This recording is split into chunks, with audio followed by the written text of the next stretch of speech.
everyone, Monty here, and today's chat is entitled Food as Love. So I've done this chat before, again, a long time ago. I don't think haven't done it on Instagram. I did it when I was on the Weight Watcher Connect sites. That was over a year and a half, almost 2 years ago.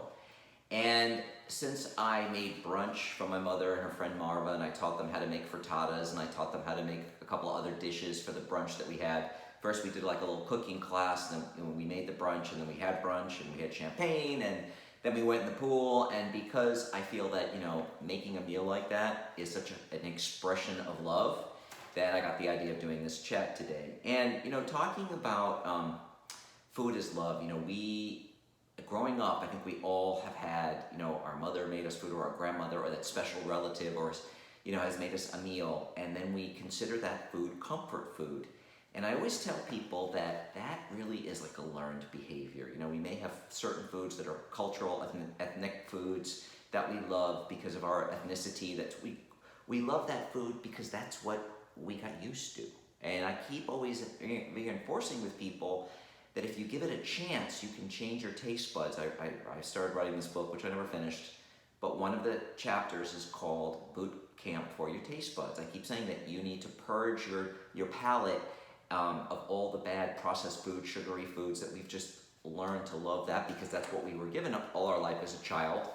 And if you stay away from it for a while and you allow your taste buds to regenerate, I've read an article that your taste buds regenerate every 21 days, and you start eating whole natural foods. When you go back to the fried foods, the sugary foods, the salty foods, not only will they not taste good any longer, they'll make you sick. And then you find you start craving healthy food rather than the junk food and all the food that's really bad for you. So it really is a learned behavior, and you can change it. The problem is it takes at least 21 days, at least, and they say 21 days to make any habit in your life. Some people could be up to a year. They say they've done studies on average. It could be 3 weeks, it could be a year, but it's going to take some period of time. And mostly the problem is we don't give anything enough time. We always have these unrealistic expectations for any endeavor we're embarking upon, and we don't give the process enough time. We give up. So you've got to be militant about it, and I did. I stuck through it. I got off of sugar. I hate sugar now. Anything too sweet, unless it's a banana, a very ripe banana or a ripe peach, it makes me vilely ill. I can't stand the sugar, and I crave healthy foods. People say, oh, you're so good, you're so good. It's not really that I'm so good. I've changed my palate. That's what I crave, and fried food makes me very sick. I get a stomach ache. Sugary food, I think, tastes disgusting, and I want to eat healthy food. I'm always thinking to myself too, is this food going to fuel disease or fight it? And I think of the nutrients. I did a whole chat on that, but I'm getting off topic here. So another thing I want to, just to reinforce that it's a learned behavior. If you don't drink coffee or you don't drink alcohol, you won't get this. But when I was a kid, I was really tired. Somebody gave me coffee, and I got so buzzed for it. From it, and I drink a lot of coffee now. That's why I talk so fast. And I hated the taste at first. I was like, oh, there's like motor oil. And then what did we do? We put a lot of creamer and sugar. I never put milk because I never liked milk, but that powdered creamer and lots of and sugar. And then I went to the artificial NutraSweet because we didn't like the taste, but we liked the effect. And then what's happened after a while? We were craving that cup of coffee. The same thing with alcohol. How many of us threw up all night long from getting drunk the first time in alcohol? And we were like, oh, this stuff tastes horrible. But, until you got sick, you really enjoyed the buzz. And then I crave my alcohol now once or twice a week. I crave it like you would not believe. So there proves my point that you can, change your taste buds. And when you start transforming and, you start, losing weight and looking good. People say my skin looks so good and you always look so healthy. You're going to inspire others. And it's going to be another expression of love, you to help people get in shape, lose weight, feel better, look better, and you'll start to be a role model for others, and that's a really great feeling when you can help teach people about health and nutrition. I mean, look at my mom and her friend Marva. They were begging me to teach them how to make frittatas and other things. They love me, doing like cooking classes with them and showing them how to make things. And they're 82 and 85, and they still say, hey, if I want the piece of chocolate cake, I'm going to eat it. I'm 82 or 85 years old. But they want to eat healthy. They know it's going to make them feel better, and they want to learn new things. So like I talk about, we're going to be evolving until we die. We don't think that there's going to be that utopian state we're going to get to. We're going to continually trying to work on ourselves. And one of the reasons why I try to make my food look so good is when I embarked on the endeavor of getting off sugar, I knew it was going to be hard. And I always tell people, you have to choose your heart. Yeah, it's hard to like be real rigid and prep your food and get off the food, and when you're craving it, it's going through a detox, and it's really hard. But it's also hard to be overweight. It's hard to look in the mirror and not like what you see. It's hard not to be able to do things with your children's or your loved ones because you're overweight. It's hard when you can't fit into any of your clothes and you gotta go buy new clothes. So I always say you gotta choose your heart. They're both hard, just choose your heart. Do you wanna be healthy and fit? Or do you wanna be unhealthy and out of shape and worry about your health and not be able to do things you wanna do with your family? So what I did was I said I knew it was gonna be hard, so I focused on saying, hey, if I work really hard on making my food beautiful, because I've read all these articles, if your food looks beautiful, it could just taste mediocre and people are gonna think it's incredible, because immediately they look at your plate and go, oh my God, that is amazing. And I also said I wanted to create this luxurious food lifestyle. I created the brand Happy Lifestyle Living, but I had these lofty ideas to make money with it, but I never did because I'm too busy with work. But I always thought I'm going to create this food lifestyle, this life. I'll surround myself with pretty things, and visually I want to walk around my house and to be beautiful, and I want my plate to be beautiful. I want my clothes, my closet to be beautiful because it'll make me feel good, And when I look down at the plate of food, I want to say, wow, look at a beautiful plate of food. Not like, oh my God, boiled chicken and a piece of broccoli. This is pathetic. So I always look down at my food and I make sure I plate it, I take pictures, I make sure everything's arranged nicely.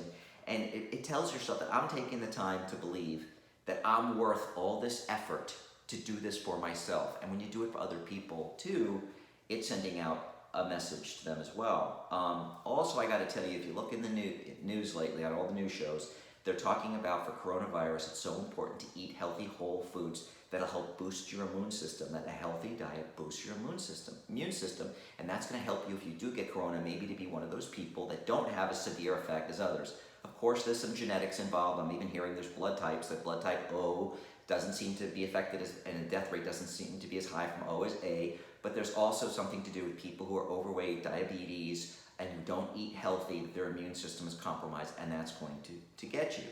And they also talk about, one of the reasons why so many people of color are affected so badly is because there's a lot of food deserts in some of these poor neighborhoods where there's no, stores except convenience stores, and there's not access to fresh fruit and vegetables, and most of them can't afford to. It's very expensive to eat healthy. I spend an insane amount of money on food when I think about it, but I don't do other things. I don't go out and drink all the time, and I'm not like a social person. I'm not spending a lot of money going to dinner or to bars or stuff like that. So, and even if the healthy food is not what your family is accustomed to, you can change their habits. And, I just want to play something for you, because I just want to think that this really shows how food can be an expression of love. So after I had my mom and her friend over, and I had a little cooking class with them while we made the brunch, she left this voicemail for me and brought me to tears. It's like, with food, you can express your love, and with healthy, clean food. There was nothing on that table that had any sugar, hardly any oil and anything. Everything was all natural, organic. And here's the voicemail. I think it really proves my point. Hi, Monty. I just called to tell you what an amazing, marvelous, wonderful person you are. That was a fabulous brunch. Just unbelievable. So gorgeous. No chef could have done anything as well. And delicious. And you did everything beautifully. And I love being able to go in the pool. It was just beautiful.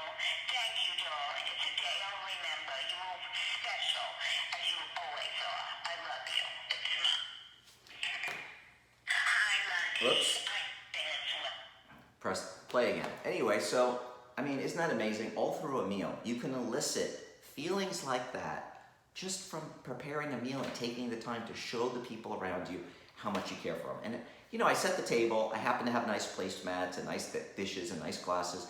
It took me like 10 minutes to set the table beautifully, right?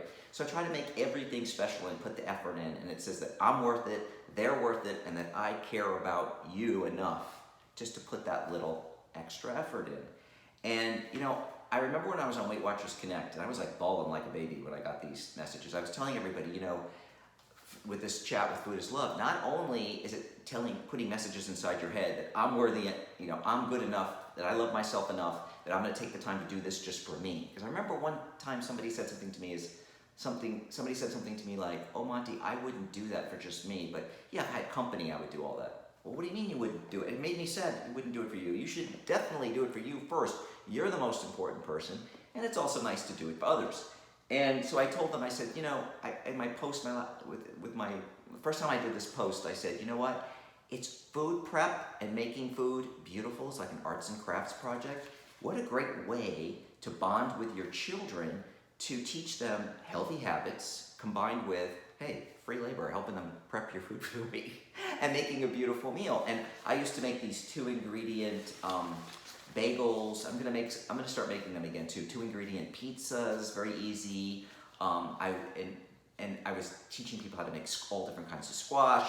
And right after I gave that chat, I had all these pictures. People were posting pictures and they were tagging it to me on the Weight Watchers site with like a teenager, and he was like going like this, and he was standing next to the pizza that he just made with his mother, and she sent me a note saying, I couldn't even get this kid to talk to me. Now he can't wait to cook with me. A new way they were bonding. There was a 3-year-old eating squash, and she was smiling, and she had it all over her face, and she was so cute. And you could see, oh my God, this mother is now teaching this daughter how to eat squash, something so healthy that most kids wouldn't go near.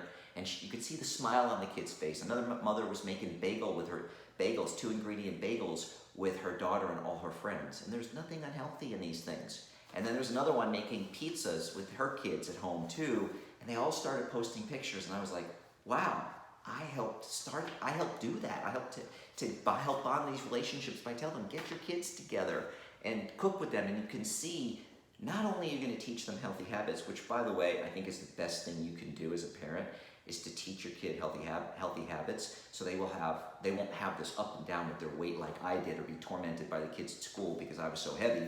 It changes people's lives in so many ways. Plus, it could quite possibly protect them from disease, because all these doctors are saying the phytonutrients in whole foods protects you at a cellular level. I did a whole chat on that. So, we're running out of time.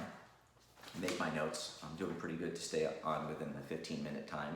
Used to be 10 minutes for videos, now it's 15 for IGT videos. So again, I believe there's no better gift you can give your kids, your spouse, all your loved ones in your family than the gift of health and a beautiful meal prepared by you with that little extra effort.